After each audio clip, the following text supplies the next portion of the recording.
5,000 rands worth of roses, you might need this new loan scheme from government. They're introducing a new loan scheme for small businesses affected by COVID-19. And let's not forget those July riots of last year as well. President Ramaphosa making the announcement during the State of the Nation address last week. Also appointing Sipho Nkosi, the red tape cutter, we're told, to make it easier to do business with government. So let's find out where we are on this. Lots of very excited small businesses. I think no one knows this more than Small Business Development Minister Stella Ndabeni-Abrahams. Minister, good morning to you. I think all small business owners jumping up and down when they heard about this plan for a new loan of some kind. Where are we on that? Can we start applying today? Good morning, Gareth. And of course, this was great news that the President announced. And I want to tell you and assure you that all small businesses, including the cooperatives, are very excited about this. Of course, let me first clarify one thing, that the announcement was part of the interventions that were recommended to the President. You will note, Gareth, that there's lots of responsibilities that cut across when you talk to the matter of dealing with the red tapes. And therefore, this we need to ensure that we bring all parties together.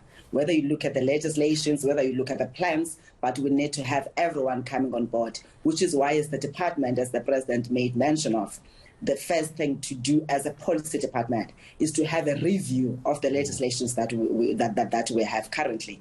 All the regulations that are prohibiting small businesses from enjoying that they're supposed to enjoy. We're in that process. We are waiting a second leg to go back to Cabinet, and then we will take it to the public. But one of the challenges, Gareth, has been the fact that we've been introducing piecemeal interventions. And we are saying we need to deal with all those clauses in the legislations that really hammer the work of the small businesses. So the delays may be in that we may not achieve it in the next 3 months, but taking it to Parliament will therefore look at 9 months or 12 months maximum as we plan to introduce an express legislation. President did indicate that it is high time that we make huge investments on SMMEs for the benefit of our country in terms of growing the economy and also creating jobs. Minister, and what is this going to cost a small business? Because it all sounds great. I was about to ask you about timelines, Minister, but you did address that. An express view possibly within 3 months, but more than likely 6 to 9 months. I'm trying to help just small SMMEs understand where we are in the timeline, but I think you've done that. The other question, any small business wants to know about the money. What is this loan going to cost once they get this? In other words, what are the interest rates? What are the terms that we need to look out for? If you look at the current funding that we have in terms of the terms that we put in place, what we normally do is that from our side as the DFIs, what we do, we offer 5% interest in the loan. And of course, the payment period gets to be determined about the amount and the nature of business that we are getting into. Now, going to what the President announced in terms of the loan guarantee scheme, which comes from the banks. The minister responsible for finance is busy engaging with them, including the Reserve Bank. Until they've concluded those discussions, then he will make an announcement on how we go about. All we do is to say, these are the reasons that the small businesses could not access this money, and therefore please try to relax certain measures. All we have to do from our side is to make sure that we provide both pre-investment support and post-investment support, because we've got to make sure that the money is paid back. Yes. But at the center of it, ensuring the sustainability of the small businesses. What's the qualification criteria? For someone who's in business, a South African, depending on the amount, because you know that the Immigration Act is very clear. For those that are non-South African, it talks about 5 million investment, but we leave that to the relevant departments to deal with, because it's not a matter that gets to be determined by us. So they will work out on those nitty-gritties to say, for those that are non-South African, how much goes to them? And for those that are South African, currently from our side as the department, the cap is 15 million rands that we provide.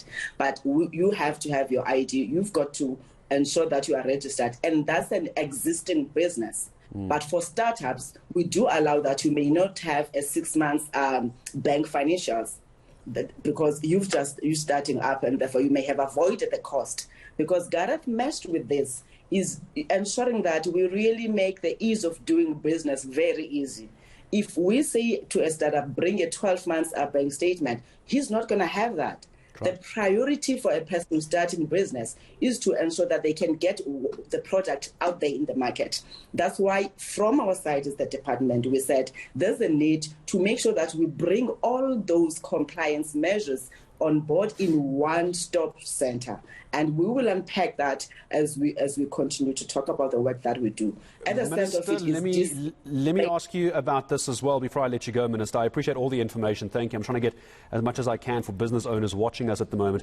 I'm just going to leave this as my last question. I'm going to take you back to TERS last year during COVID-19, the last 2 years, in fact, the temporary relief scheme for business owners as well. It was very successful, but there was criticism, Minister. You'll know that there were complications. Let's use the term red tape. We both watched Sona last week. How much red tape are you dealing with, and is our red tape team going to make your life easier or make it more difficult?